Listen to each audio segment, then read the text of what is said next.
BRS కు ఆరూరి రాజీనామా, కేసీఆర్ కు రాజీనామా లేఖను పంపిన రమేష్. నేడో రేపో బీజేపీలో చేరే ఛాన్స్ వరంగల్ ఎంపీగా పోటీ చేయనున్న ఆరూరి రమేష్. అయితే ఈ నాయకులు ఎట్లుంటారంటే చెట్టు ఎక్కడ పచ్చగా ఉంటుందో అక్కడికే పోతారు. ఇలా బీఆర్ఎస్ అధికారంలో లేదు.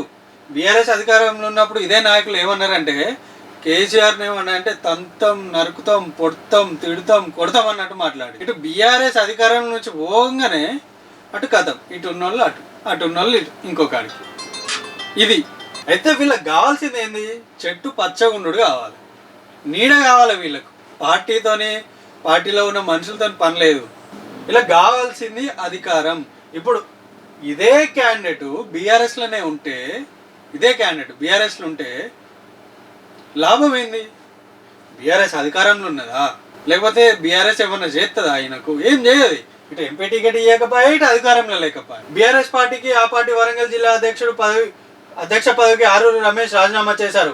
ఈ మేరకు శనివారం బీఆర్ఎస్ పార్టీ అధినేత కేసీఆర్ కు రాజీనామా లేఖను పంపారు. ఇంకా వాస్తవానికి ఇంకా చాలా మంది బీఆర్ఎస్ వాళ్ళు, బీఆర్ఎస్ మాజీ ఎమ్మెల్యేలు కావచ్చు, బీఆర్ఎస్ మాజీ నాయకులు కావచ్చు, ఇంకా కూడా కాంగ్రెస్లోకి పోయే అవకాశాలు ఉన్నట్లు మనకు సమాచారం ఉన్నది. అయితే ఇక్కడ ఇంకోటి కూడా చెప్పాలి. పొరపాటున ఒక 2 నెలల తర్వాతనో 3 నెలల తర్వాతనో కాంగ్రెస్ ప్రభుత్వం జనాలకు నచ్చక మళ్ళా ఈ బీఆర్ఎస్ అధికారంలోకి అత్తగిట్లా తెలంగాణ భవన్ ముందు పెద్ద క్యూ ఉంటుంది. మళ్ళీ వీళ్ళ పోయాడ, సార్ నీ కాళ్ళు మొక్కుతా సార్ నేను అత్త సార్, నాకు ఏ పదవి ఇవ్వకున్నా ఓకే సార్ నేను అత్త బీఆర్ఎస్లోకి అంటారు. వీళ్ళు ఇట్లుంటారు నాయకులు.